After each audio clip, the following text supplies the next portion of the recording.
Hello everybody and welcome to our next lecture. We are moving on to our circulatory system. We're going to be starting with the heart today, and then we're going to be talking about the heart for the next 3 lectures, and then we're going to be moving on to the lymphatic system and the nervous system and all of the systems. So it's very exciting. All right, so let's begin. So first of all, why do we have a heart? Right? This isn't too shocking, hopefully, to most of you guys. And that's basically because we need circulation, right? We're basically moving oxygen and nutrients through our body. And that's what circulation is all about, the whole point of it, right? We get oxygen in our lungs, but we need to send it to every single place in our body, including our little toe. And to get it all the way down there, we do have circulation. And thankfully for that. Now, how does the heart do its job? Well, first of all, there's 2 parts. So first, it gets oxygenated, right? This happens in the lungs. Then we have to send it to the rest of the body. That's what I was talking about, sending it to our little toe, right? So very, very important to get it to our entire body. So let's get started with the location of the heart. As you can see right here, we are deep to the sternum, right here, located within our ribs. We basically have our superior border right here. We have our inferior border right here, and our left border and our right border. Now, this is slightly off center, so slightly left of the center. It is slightly also rotated, so the heart is not sitting perfectly upright. It is slightly tilted at an angle, which you can see right here. We do have this conical bottom right here. This is known as the apex right here. And that's pretty much it. All right, so again, the location of the heart, we're going to be found basically the base of our trachea right here. This is going to be our aorta, or our aortic arch. You can see our pulmonary trunk right here, which is going out of the right ventricle here. The right atrium is located right here. And again, you can kind of think of it as kind of like a tilted slightly at an angle. You can see another region right here. This is known as the healer region. This is basically just deep to the ribs, sternum, etc. Now, CPR compressions, this is if anybody has done CPR training, you know that you really have to push. If you've ever tried it with those dummies, you really gotta push into it. And the whole staying alive, that's basically the beat that you wanna push to, but you really have to push hard enough. And they say that you're almost breaking ribs at a point because you have to push so hard to actually get the chest compressions deep enough that they will affect your heart. Because again, they're being protected by the ribs and the sternum, that's the whole point. Right? But if you do have to give CPR, you do need to break through, but you do need to push hard enough or compress hard enough to actually be able to press down on this heart right here and therefore cause those artificial contractions. Now, looking at the parts of the heart, and again, you do have to orient yourself whether you're looking at the front or the back. This is that apex that I was talking about right here, that bottom conical end right here. You do have your right atrium, your right ventricle, that's your pulmonary trunk coming out here. This is the aorta or the aortic arch, which you can see very clearly right here. You've got your vena cavas coming in right here. Yeah, we're gonna go through all of the actual parts in the Canvas list. Make sure that you guys check off the parts of the heart and anything else that might be on your study guide, because there's going to be a lot more than we can actually test you guys on. So we are going to go deep into this, literally, but we are going to see this at multiple angles. So just make sure that you guys are looking at your vocabulary list to make sure which one of these terms, if not all of them, that you have to know. So let's start the chambers of the heart. And I don't like this diagram because it is flipped upside down, so it's exactly the opposite of what it should be. But essentially what we have right here is we have our right atrium, we have our vena cava here, right? We have our right ventricle down here, we have a pulmonary trunk coming out here. This would be our left atrium, this is our left ventricle right here, and then finally we have our aorta or aortic arch coming out here. If you flip this upside down, that's what you can see right here. This is the septum that's going to separate these 2 chambers. This is going to be your mitral valve or your bicuspid valve. You've got your tricuspid valve right here, your small aortic valve right here. This is going to be your intraatrial septum, which is basically going to be separating these 2 atriums right here. Definitely different between the thickness of the septums, and we're going to talk about why that is, including the thickness of the ventricles compared to the atriums, but I don't want to spoil it. We are going to get there. Now, essentially what you can see right here is that atrium septum that I was talking about, that really, really thin one, as well as your interventricular septum right here. And again, notice the size difference of these. And we're going to talk about why that is in a second, but the walls of your ventricles versus the walls of your atrium are going to be very different in size. So it is usually easier to identify those based on the thickness of the layers. Now, let's start with the right atrium because this is where everything starts off. So coming in from our vena cava, either the superior or the inferior vena cava, we do dump into the right atrium. This does form the right border of the heart. And anything coming from that vena cava is going to be oxygen poor blood. And that's because it's already circulated throughout your entire body and it has already removed all of that oxygen that was there. So this is going to be very, very oxygen poor. Hence that blue that you see right here. Typically the veins are going to be labeled in blue and the arteries are going to be labeled in red, typically. Because typically the veins are always going to have your deoxygenated blood or that lower supply of oxygen, where your arteries are going to have your higher oxygenated blood. But not always. There's two very, very clear exceptions, and we're going to talk about that just in a second. Let's see. Now, we do have, like I said, your superior vena cava, your inferior vena cava. You'll have your coronary sinuses, which are going to be easier to see in just a second. Now, we do have this valve right here, which does separate the right atrium from the right ventricle. So essentially, everything comes in here, the vena cava, into your right atrium, then down into your right ventricle, passing through that tricuspid valve. And we're going to learn why it's a tricuspid valve in just a second. But essentially, there are 3 parts to it, hence tricuspid. Moving on to the right ventricle, this guy again is going to be receiving blood from the right atrium. It's going to be flowing down here into the right ventricle. After that, it does leave to the pulmonary circuit via this pulmonary trunk right here, and that is going to the lungs. And we're going to talk more about that in just a second. But this all, again, happens, this oxygenation is going to happen in the lungs, and therefore is going to be going from the right ventricle to the lungs. Now, once we are oxygenated in the lungs, and again, we're going to see that in just a second. We're still just talking chambers here. We are going to receive back into the atriums. It's always atriums, ventricles first. Just like that tricuspid and the bicuspid valve, they're known as AV valves. Atrium, ventricle. That's going from the atrium to the ventricle, hence AV valve. So also known as atrioventricular valve, or just shortened to AV valve. So then when we come back from the lungs, we are going to be coming into the left ventricle, right? We're then going to be, in the left atrium first. I just said atrium before ventricle. Atrium first, then through the bicuspid valve, the atrioventricular valve, down into the left ventricle. Then from the left ventricle, we're going to have a nice big squeeze and we're going to go up and out the aorta and to the body.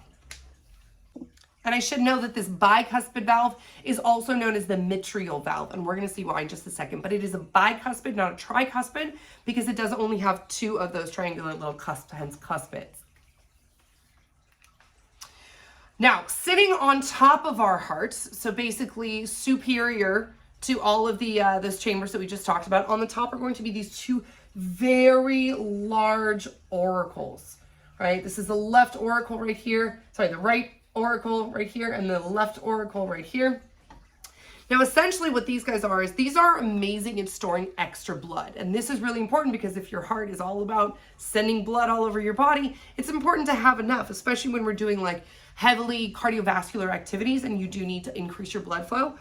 So that's basically what these guys are doing. They're basically increasing the blood holding capacities of the atrium. So when you're really pumping it through, you're pumping through, we don't want anything to get overstressed, overstretched, overworked, anything like that. And so these guys do kind of work as that like backup blood flow holding capacity.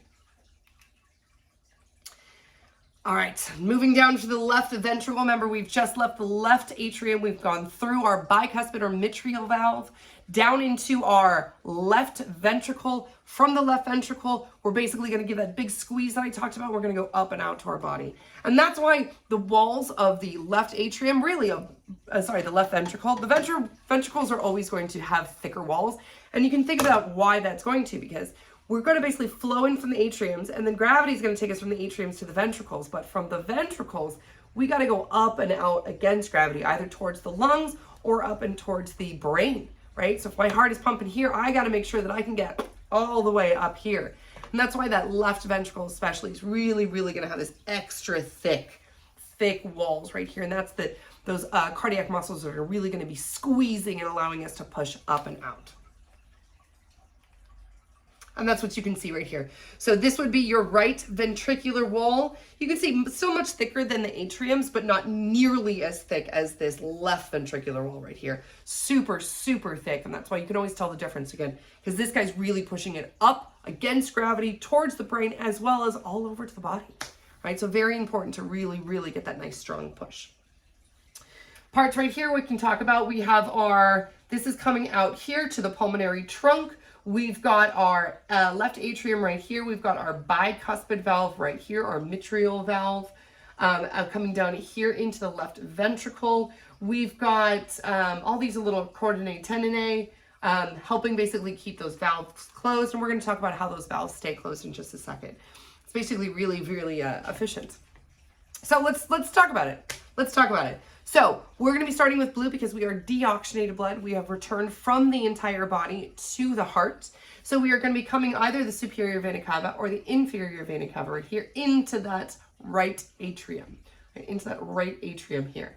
So blood's going to flow in, right? We're going to flow into our right atrium through our tricuspid valve, this one right here. We're going to be moving through to our right ventricle.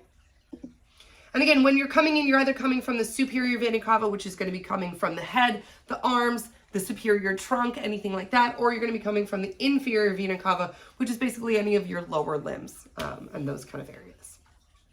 Now, remember that this blood has been all over your body. So this is your deoxygenated blood, once again, because of the blue, deoxygenated blood. But just because it's very low in oxygen concentration means it's also very high in CO2 concentration, and that's the difference. Because we've been going through our cellular respiration, our cells have been using up that oxygen, and then basically what we're left with is a bunch of CO2 that we need to get rid of. So yes, this is all again coming in through our heart because it's going to our lungs. And once in our lungs, then we can finally respire all that CO2 out and then bring in more oxygen. And that's going to be happening right after we leave here. So we've gone from the right atrium down the tricuspid valve to the right ventricle, then through the pulmonary semilunar valve. Semilunar, you can kind of think of as crossing over, semilunar kind of revolving around. We're moving through our pulmonary trunk right here, and we're going out to the lungs. Now, this is important because this pulmonary trunk leading to the pulmonary artery, right, is still blue. Remember how I did say there's two exceptions? This is one of them.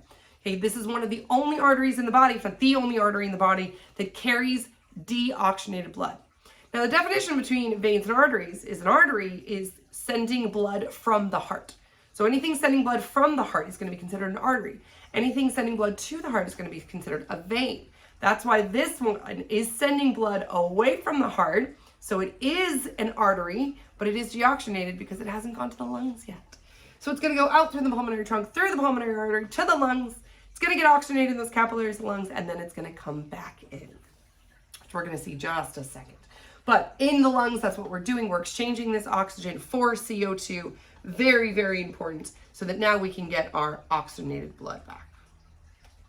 And that's what's going to happen right here in our pulmonary circuit that I talked about earlier.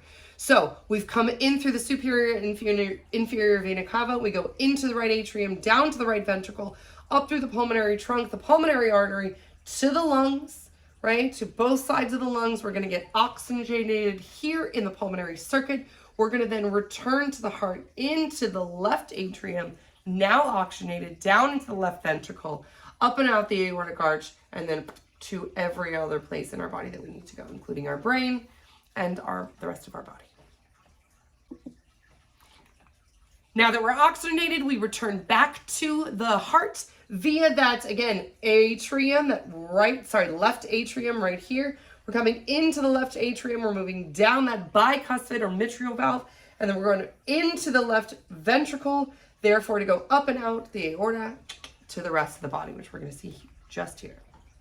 So one of our other exceptions, right? We have our pulmonary vein, right?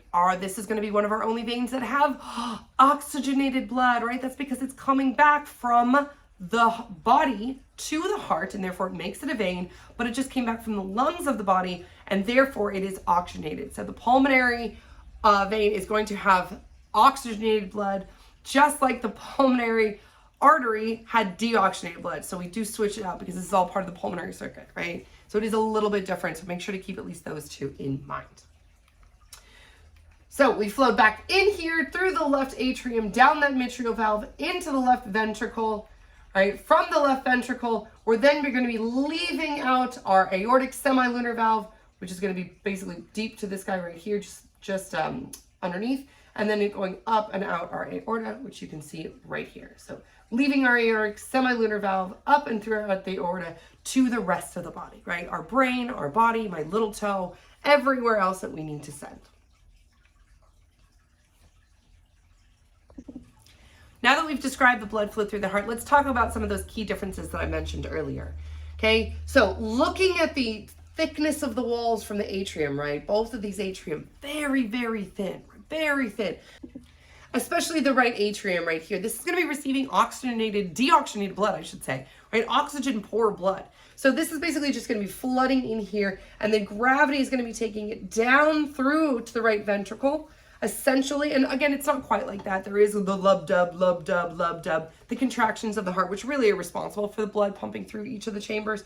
But gravity does help, because all you have to do is open that up, float it down, right? Through our right ventricle, you do need a thicker wall here, because you do have to push up and out to the lungs, but they're all kind of lateral to each other, so you really don't have to push that hard to get it to the lungs.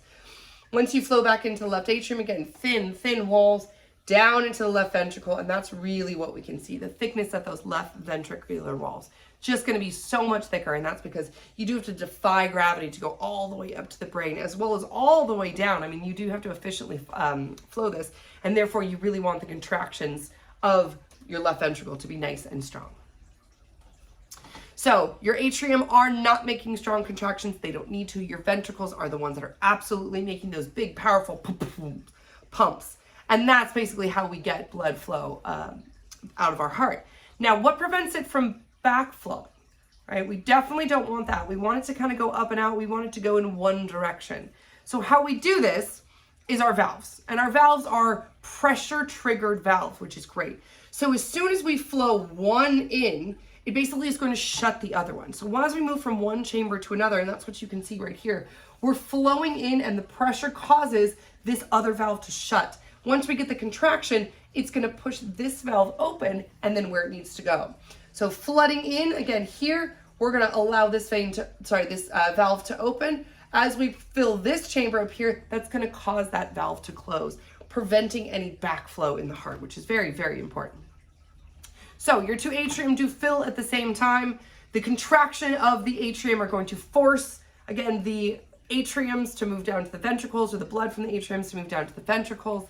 And then the right atricular valve, or the tricuspid, is going to help separate again, so we don't get that backflow in. So this is our tricuspid valve right here. And we have our bicuspid valve over here. So again, once these flow in, these guys are going to be forced shut, not preventing anything from being able to go backwards. And that's what you can hear. Tricuspid, here's my three cusps. We've got our bicuspid here. This is our two cusps. You've got your aortic valve right here and your pulmonary valve right here. And they all kind of work the same way. Again, the pressure is going to cause them to basically build up here, and then they're going to shut themselves, and the contractions are going to force everything to open. So the right AV valve is our tricuspid valve, right, moving from the right atrium to the right ventricle. The left AV valve is going to be your bicuspid, or your mitral valve, and that's going to be moving from your left atrium to your left ventricle. Now, the mitral valve is called the mitral valve because it does kind of look like a mitre, which is basically the little Pope's hat. So that's why they named it the mitral valve. Yeah. Here's a really great dissection of the chambers. You can see the right atrium right here. You can see the left atrium right here. You can see the right ventricle here. You can see that left ventricle right here. These are the chordae tendineae that I was talking about. These are the ones that are going to help with the contractions and to keep those valves closed. You've got their interventricular septum, really, really thick stuff, guys. Especially with these two, you definitely want to keep these two separated because you've got deoxygenated and oxygenated blood. Same thing here, but you're definitely not worried about them because these are the ones that are doing the contraction. So you wouldn't want to contract and then have something squirt out somewhere. So another reason to have these really, really thick walls right here. All right, what else? We have our left atrium. We talked about that. We have our mitral valve right here. We've got our papillary muscles. These are going to help again with those contractions. Yeah, that's pretty good. All right. So we talked about how they're connected to the chordae tendineae and the papillary muscles. These are all going to help basically keep our valves closed, right? With the contractions, they're working in tandem to help make sure that our valves stay closed instead of open. And we're going to talk about all the problems that arise when you don't have closed valves, if you have leaky valves or problems like that, which is not good stuff. And that's what you can see right here. This is the chordae tendineae, and these are going to be the little papillary muscles. Remember, papilla just kind of means raised up or bump, and that's what you can see right here. It almost looks like, right, these little papillae connected to these chordae tendineae. Ooh, here's a great one, right? You can see right here, the papillary muscle right here, and the chordae tendineae, which are at this point attached to the tricuspid valve. So atriums are filling at the same time, right? Then filling the ventricles at the same time. Through that contraction, we're forcing these valves to shut and these valves to open right here. So forcing these ones to shut, these ones to open with that contractions.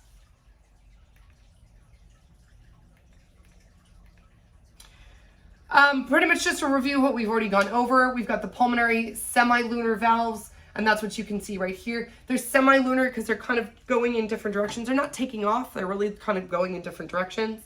And that's what you can see right here and right here. You have the aortic semilunar valve and the pulmonary semilunar valve right here. So as the ventricles relax, the semilunar valves are going to close. So it's basically the contraction, they open. As they relax, they naturally close. Contraction opens them. As they relax, naturally closed. Now, those semilunar valves we talked about don't have chordae tendineae, and they don't need to. Essentially what they are is they're like a little cup structure. So as they fill with blood, that's what's going to push those ventricles to contract, and therefore pushing the valves back into place. So as they contract, that's what's really going to open and shut them, is those contractions. And so they don't need those chordae tendineae pulling them shut, pulling them open, right? It's going to be all in the contractions. It's going to be allowed for the open or the close. So just as a review, we've got blood filling into the atriums via these vena cava or the pulmonary vein, because it's a vein going back to the heart. Pulmonary artery is going out towards the lungs. Filling in these atriums right here, as we're going to be flowing down through here. So as you can see, boom, once we fill up this chamber, it's going to cause that basically to close, right? So this pulling down action is going to cause these to come down here and pull on the chordae tendineae with the little papillary muscles and close that valve. The contraction then is going to push it, right? But this valve, because of the way it's shaped, basically is not going to open back up. It's only going to be able to open those semilunar valves because they're shaped the other way, and therefore with the contractions pushes open instead of pushing closed.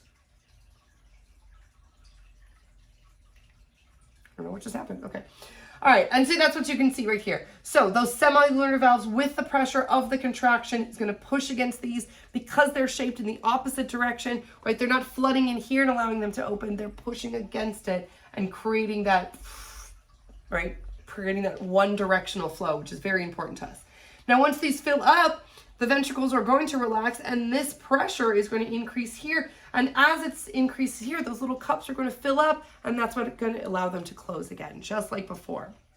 So the contraction's pushing the right valves in the right direction, but then that pressure fills up, and again, it's going to create those cups to smack close, which is exactly what you want. Now, these valves, again, we want them to move in a single direction. We do not want them going all wonky, all over the place. We want them to move in a unilateral direction, and therefore, problems arise when they don't. So let's talk about some of them. The first one is just known as incompetence. So this would be like, my valve is leaky. Doesn't quite close all the way, doesn't quite open as it should, right? It should be nice and open and nice and closed, right? So if it doesn't quite close all the way, and this could be for several different reasons, that is known as incompetent because it fails to close properly and therefore it can leak, which is not what we want. Now, sometimes these little cups, right, that we're filling up are supposed to be pretty flexible. They're supposed to be pretty pliable, but sometimes they can harden over time. Basically, they get stiffened by calcium, and what happens is they become kind of stuck, kind of rigid, and that's not the flexible flowing that we want them to be. So essentially, when they get like that, it's known as stenoic, right? Stenoic because they basically kind of harden up and calcified, and therefore we're not getting those proper opening and closes the way we should. Now, the mitral valve is going to have the greatest pressure, the greatest force on the contraction because, right, that left ventricle has all that that extra thick wall, and therefore is really, really going to give us a nice good contraction. So what sometimes happens to the mitral valve is because we go have a, right, we get that big squeeze, it basically goes in the wrong direction. So we're basically flopping the wrong direction. This is known as mitral valve prolapse.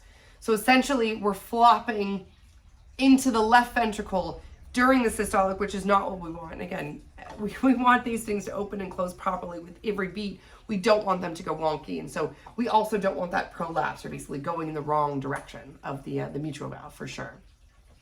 Now you can have your valves replaced. We do have a biological valve right here. You can see the three natural cusps that are going to open and close and open and close.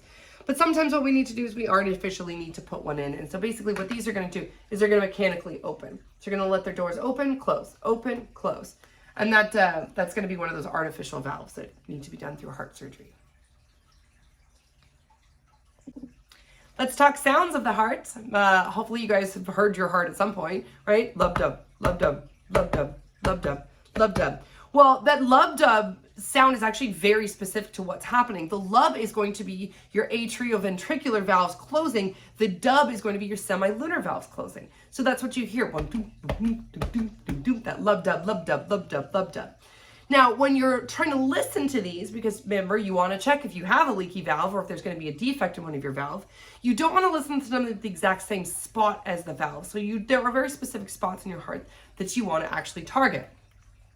Right? So here's a location of your valves, but you don't really want to put, right, you can see 1, 2, 3, 4 right here. You don't want to put them right on them, which is why you kind of want to go slightly off to the center of basically lateral to what you're talking about. So if I want to read this one here, I want to read the mitral valve at the apex down here. Tricuspid, I want to read it down here. The aortic valves, you want to read slightly up here, and the pulmonary valve, you want to read here. This is why if you ever go to the doctor and he goes, breathe, breathe, breathe, breathe, right? Sometimes they're listening to your heart, sometimes they're listening to your lungs, but that's what they're moving around. They want to make sure that everything sounds good, everything's beating good, and they're not getting any of those complications that sometimes come with valves.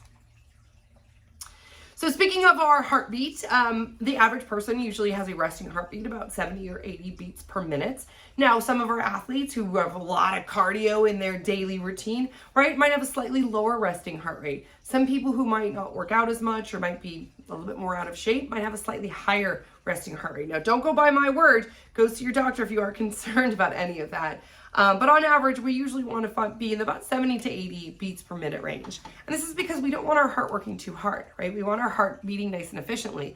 And therefore, when it's at rest, it should be fairly resting, right? You want to be beating efficiently. You want to be circulating efficiently without working too hard. So if you do have a resting heart rate that's a slightly elevated one, you might want to go see a doctor or just, maybe take a walk for 20 minutes a day or something like that. Now, your systole versus your diastole, and you guys have probably heard that your systolic versus your diastolic, right? Essentially what's happening is your ventricles are contracting or expanding. And that's what you can see right here. The atria are contracting, the ventricles are contracting, and then finally the ventricles are relaxing. Now, we can't talk about the heart without talking about what is surrounding the heart, and that would be the pericardium. Para meaning around or surrounding, and cardia meaning heart, right? Like cardia, right? So this is a thick, tough, fibrous sac that we'll probably see when we get to in our dissections. Essentially, it's a serous lining that is basically two layers of this epithelial cells, remember, exposed to the outside environment, right? With this tiny little bit of water in between it. And this is kind of really important because this is also going to be help cushioning our heart. Very important because we don't want anything banging around in there, especially with our heart, really with anything. And that's what you can see right here. So we've got our diaphragm, which is going to be connected to our pericardium right here, all helping to keep things in place, to keep things nice and secure. Right? And then you've got the pericardium, the thin pericardial wall going right over here. We're basically looking at a cut version because we're looking at the inside of it. Now, the pericardium, like I said, is going to restrict that movement. We don't want our heart moving around. It also helps to prevent our heart from overfilling with blood, right? If our blood pressure starts to raise and our now heart is being bombarded by this extra blood, our pericardium is kind of like, hey. We don't want to overexpand. We don't want to over-contract or anything like that. So we do want to keep us a nice, tight little heart package. And that's what we can see right here. Nice, tight, controlled package. Now, the outermost layer is known as the fibrous pericardium, right? The fibrous pericardium, and this is made of dense connective tissues. This is going to attach to the diaphragm that I talked about, the base of the aorta and the pulmonary trunk. And that's what you can see basically right here, the base of the aorta, that fibrous pericardium right here.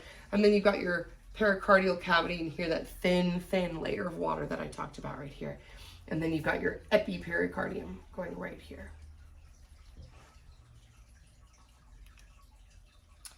Now that inner layer is known as the serous pericardium, right? And that serous pericardium is made of this double layer, right? This is going to be that balloon right here. That serous pericardium right here, right? That's going to create that pericardial cavity. And that's really important because that's going to be that fluid that's secreted by these serous membranes to help with the protection, right? To help with the cushioning of our heart.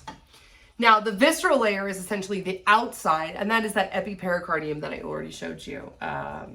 It's going to be this guy right here. So if this is our pericardium, right? Our epipericardium is going to be right here, the visceral layer. Now, unfortunately, sometimes we have problems with our pericardium, and sometimes we get inflammation of our pericardium. That thin little area is going to start to become inflamed, and that is going to put some stress on our heart, and that's not what we want. So you can see the normal pericardium right here, this nice thicker layer, and then you can see this inflamed pericardium right here, this really enlarged and almost overly exaggerated pericardium. And that's basically going to hinder our heart beating. Right? If our heart is naturally going to have this motion, if we start to have this inflammation, it's going to restrict our heart. It's going to put a lot of pressure on the pumping of our heart, the contractions of our heart, which is not great whatsoever. And essentially what can happen is it can make your blood vessels kind of leaky, right? And the whole point of our blood vessels are to keep everything in the vessels. And so if we get leaky blood vessels, that's exactly the opposite of the point of them, and therefore can do some serious damage. All right, so we've got our epicardium, which is going to be the outermost layer of our heart's tissues, of our pericardium. We've got the myocardium, which is going to be the middle layer. This is going to be mostly consistent of cardiac muscle. And then we are going to see that in just a second. It's basically a circulating spiraling, right? And this is to help with the contractions. If we have this spiraled muscle orientation, it really helps with that. And that's all going to be part of that myocardium. Internally, we have the endocardium, right? Epi means on top, myo middle, endo inside or internal. This is going to be mostly just your connective layer right here, and this is going to be the internal walls of the heart, essentially. This is going to be your endocardium inside the heart, the cardiac.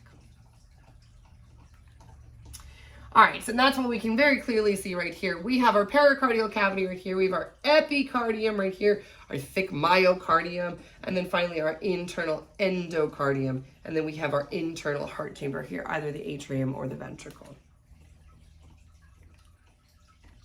Now, surrounding that cardiac muscles, those myocardiums that I talked about, that thick middle layer, and these are the ones that are going to be wrapped up in that spiraling orientation. And that's what you can see right here. You can see these guys wrapped around the atriums right here. This guy almost like a twisting fashion, almost like a figure 8 fashion around the apex of the heart right here. And that's because, again, you want to get it from the bottom and you kind of want to squeeze it up. And that's really what we're doing. The atriums can just give a quick little, right? Because they're just basically going down, but the ventricles, those really need to go up and out, and definitely in 2 different directions. So we do want that nice twisting, we want that wrapping around, and that's what you can see right here. Nice and wrapped, so we can help squeeze, really squeeze right through here and send that blood up and out where we need it to go. A little bit of review. Hopefully you guys remember intercalated discs, right? Intercalated discs of our cardiac muscles. These guys are super important, and therefore super important to keep together, right? We don't want these guys getting away from each other. These are our connection points right here, our connection points. And that's why it's so important. So these are basically locking our sarcolemmas together. They're interlocking our adjacent sarcolemmas. And therefore we do need very, very strong junctions. And there are several different types of junctions that we're going to talk about. First is known as desmosomes. The next one is fasciae adherens, or desmosomes-like junctions. And then finally, we have our gap junctions. We can imagine our junctions with little gaps in them, but we're gonna see all those here just a second. So this is our cardiac muscle right here. You can see our nuclei right here. You can see our intercalated discs, these little lines that separate through. In our intercalated disc, again, we're going to have things like our gap junctions. This is going to allow for transportation of whatever one cell might need to send to the other. We've also got these facet adherents right here, basically holding on, anchoring down, and that's what you can see, squiggle, squiggle, squiggle, squiggle, squiggle, right here connecting each of our sarcolemmas. That's what you can see right there. And no lecture could be complete without talking about how these hearts are actually beating, the conductivity of the heart. So let's talk about our conducting center just for a second. So essentially what we have is we have these myocardiums, which are just cardiac muscle fibers that are going to be contracting, right? And they do contract as a single unit. And essentially what's happening is we have very low resistance between these cell junctions. And that's what's allowing this communication between the two. And so you can see right here, this is our myocardium. You can see our intercalated disc. You can see our little connective tissues going right throughout here, right? And this is basically going to allow for these gap junctions to talk to one another. And then you can see here's our wrapping around that myocardium, right around the atriums, and then around those ventricles right down there. You've got your pericardium, pericardial cavity right here. You got your epicardium right here. You got your myocardium, and then finally on the inside, you've got your endocardium right there. All right, so let's talk about some mechanisms of contraction, because we already learned about skeletal muscle contractions, those sliding filament mechanisms. Now, it is going to be kind of similar, but there are going to be some major differences, and that's what this one's going to point out right here.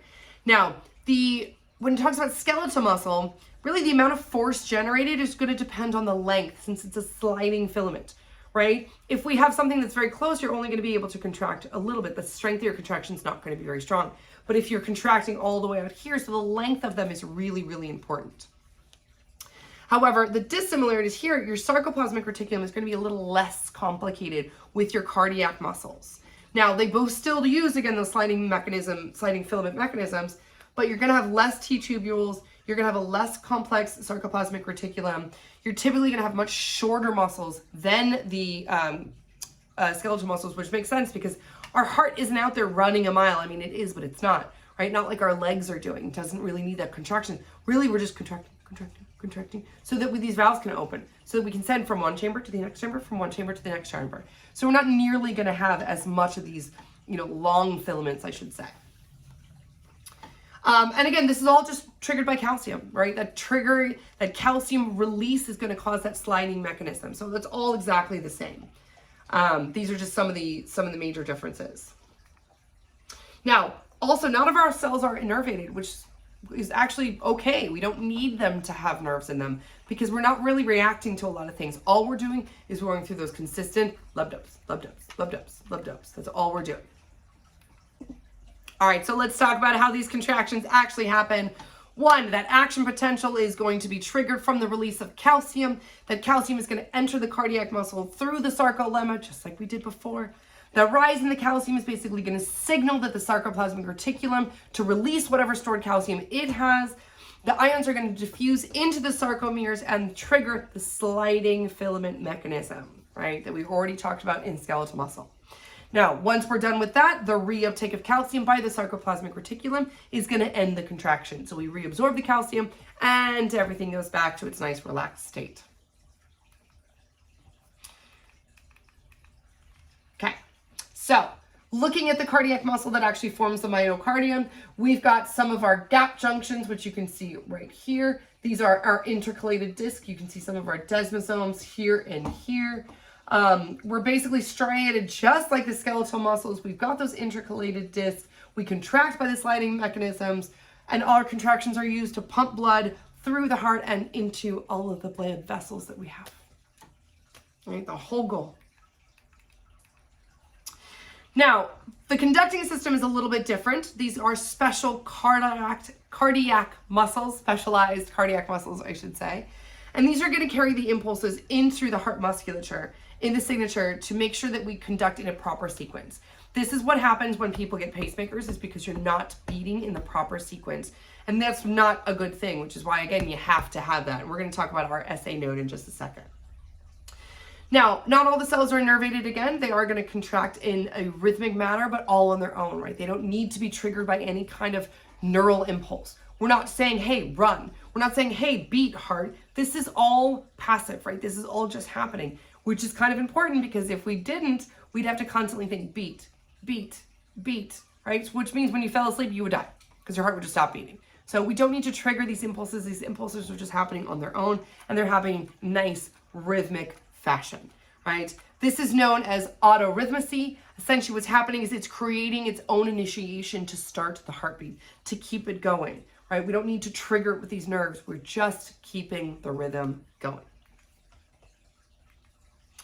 All right, and what really specifically keeps it going is the sinoatrial node. And essentially what's happening here, it's a mass of these little muscle cells which are going to be found right here in the the right atrium.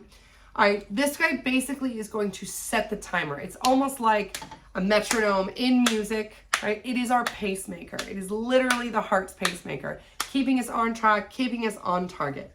So what this guy does is he initiates a signal, right? He's going to spread it through the myocardium, right? And that basically through our gap junctions. Remember how I said those gap junctions are for what we need to send in and out of our cells. In this case, what we need to send is our signal, right? Our signal initiated by our little SA node, sinoatrial node, so shortened to SA node. And again, it's going to send it through those gap junctions where it needs to go. So this is going to trigger all of this to here and what we need to go, in what pace we need to go. And here's exactly how we do that. So the SA node generates the impulse. The impulse, which is like a 0.1 of a second, is going to pause. Then it's going to basically bundle these signals and it's going to, right? It's going to connect all of these guys right here, right? These branches, and they're going to keep branching and branching and branching, sending that signal throughout the myocardium here, right? Through this, what's known as subendocardial conducting system. Okay, so sub below, endo inside the cardiac conducting system, right? So it's internally, and it's basically controlling itself based on this SA node right here, sending that signal throughout the myocardium, right? Throughout this subendo conducting network, also known as Purkinje fibers right here. Now, this arrangement, basically starting in the SA node of the right atrium, is kind of important because essentially what we're doing is we're beginning at the apex, the very top, and we're spreading out the signal evenly so that everything should be able to contract at the same time. So this is very important because we're basically triggering here as the blood flows in and then letting everybody else know, hey, we're ready to go, we're ready to go, we're ready to go. All right, so the SA node generates the impulse. Both the atrium contract simultaneously. That says systole. And then the ventricles are going to relax. Then the impulse is going to go down through the AV node to the ventricles. Then where your ventricles are going to contract and become your systole, while the atria are going to relax, and that's your diastole. Right? Relaxing, diastole, contracting, systole. Now, what happens when some of this gets damaged, right? We're going to have problems. We're going to have some problems. So the atrium and the ventricles are insulated from each other. This is important because if not, all four chambers would fire at the same time, would contract at the same time, and your heart would essentially just explode, right? So we need the atriums to conduct at a certain rate, and we need the ventricles to conduct at a certain rate, and we need to not have them happen at the same time, right? So that's why that SA node is going to start at the top, and it's going to work its way down, triggering the ba-boom and then the ba-boom, right? Now, if we do have damage to any of these, we can get some heart blockage, right? We're basically not pumping efficiently, and we're not pumping through one way and out the other. So that's really what's going to cause these heart blockage. It's going to be the inability of these ventricles to receive the impulses, which means they're not going to be able to contract. They're not going to be able to send the blood where it needs to go, hence heart blocking, right? So without this signal, what we're essentially having the ventricles are doing is they're slowing down. Right? They're moving slower than the ventricles. So we're not getting this. So they're not maintaining our proper circulation and our proper rhythm. And that's super important. So when that happens, I mean, all sorts of problems can arise. But let's talk about where it all goes wrong. All right, so let's talk about how the SA node actually gets these signals to start sending. And they are coming from our brain. They are coming from inside our medulla oblongata, which you can see right here. Essentially, this is the vagus nerve in here. So basically, the vagus nerve, which is our parasympathetic nerve, is going to decrease our heart rate, where our sympathetic cardiac nerves are going to increase the heart rate. So your body is controlled by a combination of both. Do we need to slow the heart down? Do we need to speed the heart up? And so that's what we're going to do. So the vagus nerve, that parasympathetic, is going to decrease the heart rate, where your sympathetic cardiac nerve is going to increase the heart rate depending on what we need. Now we also have a bunch of visceral sensory fibers, which you can see all throughout here. Now we don't need to worry too much about that because we're going to worry about that when we actually get to that part of the nervous system.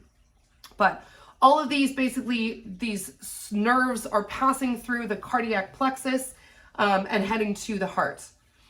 So those parasympathetic fibers that I talked about, again, coming from that vagus nerve right up here in the head and the thorax, is going to help to decrease our heart rate. It's basically restricted just to the SA node, the AV node, and your coronary arteries. That's it. That's all this guy is really going to be doing, because all his job is to slow the heart rate down. And that's what we're going to be doing with those three things. Now the sympathetic nerves, right? This one's going to actually innervate the SA node, the AV nodes, the coronary arteries, as well as the cardiac musculature itself, right? So this is really what's going to be signaling all throughout the heart right here. This guy's just going to the SA node and the AV node. These guys are going all throughout, and that's that sympathetic nerve fibers basically going all throughout here. And this is going to help because once we've basically spread our signal here, that's great because we're trying to increase our heart rate. We're trying to increase contractions, and therefore everybody needs to know about it. Not just these two right here, right? Everybody needs those signals coming in going, yeah, hey, start contracting faster. We need to run. We need to run. We need to run. All right, so all controlled again by the cardiac centers and the reticular formation of your medullary section of your brain, which is going to be basically right in here. We're going to learn all about that parts when we actually get to the nervous system and the parts of the brain. But you basically have two parts that are crucial to us right now. We have the cardio inhibitory center, which going to influence the parasympathetic nerve to slow down the heart, hence inhibitory, we're inhibiting the heart, slowing the heart down, or your cardio acceleratory center, which is doing the exact opposite. That's your sympathetic nervous system or your neurons, and that's going to be increasing, right? Influencing the increasing, therefore we can increase the heart rate. Now, there's a lot of things that can go wrong with the heart, unfortunately, and we do have to talk about some of them. So if we have atherosclerosis, which essentially is fatty deposits that have built up in the heart, and the arteries. What's happening is that's causing a lot of stress on your heart because you're not getting that proper blood flow. So imagine like you have your pipes of your house and you start to get calcium buildup, and what's happening is that diameter is getting smaller and smaller and smaller and smaller. So now you're increasing the backup, the built up pressure, and that's not a good thing. So this can also be caused when the arteries in the heart wall are narrowed or blocked, like I said, by that fatty deposit, or sometimes they just start to shrink up. Angiopectoral. We also have things like angina pectoris, which essentially is just a choked chest. What you're having is thoracic pain, and this is caused by inadequate oxygenation of the heart cells. So your cells in your heart still need oxygen as well, even though they're right there. You think, oh, they're going to get plenty of them. When they don't have enough, again, they're not going to be working efficiently enough. So what you're going to get is you're going to get this inefficiency, and therefore everything's working harder, and that's what you're going to get, that pain, that pain. Also, angina definitely increases when you're doing exercise, right? Because you're trying to beat your heart faster and faster and faster. And if you can't, it's putting a lot of extra stress on your heart, and therefore not good, right? Not good. Now, these things can be fixed with lifestyle changes, right? If you have a fatty deposits in your arteries, maybe you need to cut back on the fat in your diet, right? If you are having problems working out, then maybe, like I said, going on walks or increasing your cardio. Therefore, your heart health in general, your heart needs to be worked out just like any other muscle in your body. So any of these can actually help. If you don't change your lifestyle, however, surgery might be the only option for you to kind of release that blockage, right? Release that pressure. Otherwise, you're just going to be living in pain and putting yourself at risk for things like heart attack. Right, so you can do the coronary artery bypass. It's been pretty common. Essentially what we're doing is, as something's blocked, right, we're going to bypass it. We're going to cut it out. We're going to get rid of it. And we're going to go around it. Also, the angioplasty, that's what you can see right here, right? So essentially what we do is we put a balloon with this little mesh network on the inside, and that mesh is made of metal, and what's going to happen is as you blow up that balloon, it's going to stretch out, and then that metal's going to keep it nice and rigid, so it's going to keep these arteries open, right? So what we can do is we can just bypass these guys. We can go around, we can totally just avoid it, or we can go in and add almost like a little stint. And that's basically what we're doing here, is we're increasing the diameter by putting that mesh tube in there and artificially holding it open. Now, if you don't, right, things can happen. Things can happen like heart attacks. This is known as a myocardial infarction.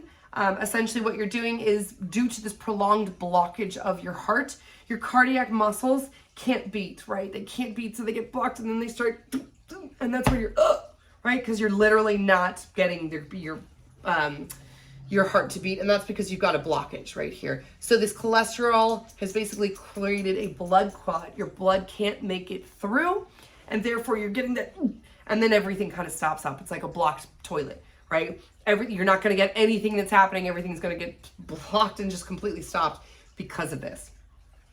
Now, these guys do not have satellite cells. So if you do damage some of your heart cells, guys, you can't get them back. So that's kind of why they say after your first heart attack, your heart's really never the same. And that's because you do have that damage. You don't have satellite cells picking up those dead damaged cells being like, we'll get rid of this one, we'll make another one, we'll get rid of this one. Those damaged cells do stick around, unfortunately. Now, some success has been found injecting bone marrow stem cells. So basically like where our cells are coming from, these stem cells can pluripotent out into many different types of cells, including cardiac cells. So it has been shown to repair a little bit of the damage. We are still working on that medically, obviously, but hopefully in the future, this definitely will increase our, risk of heart attacks and therefore the stress that's put on your heart afterwards. But unfortunately, a lot of times the first sign of any type of cardiac problem is going to be a heart attack. So, I mean, I know people, my cousin actually just had a heart attack. It was a mild one, but he's 38, right? So if you don't live a healthy lifestyle, and I'm not saying he does, he's a very healthy guy, but you never really know. So take care of your heart, guys. It's really important. Cardiac arrest, right? Yeah, take care of your heart. Otherwise you're going to go into a cardiac arrest. Anyway, guys, thank you so much for joining me today. I really appreciate it. I will see you guys all for our next heart lecture coming up. We've got another heart lecture, next part of cardiovascular system, and then we move on to blood. Right? All right, guys, thank you so much. Remember to check the Canvas for any updates, anything like that. Make sure to check your study list for all of the parts of the heart that I went over, which ones you're going to have to know for your exam, and that should all be on Canvas. Thank you guys so much, and I will see you soon.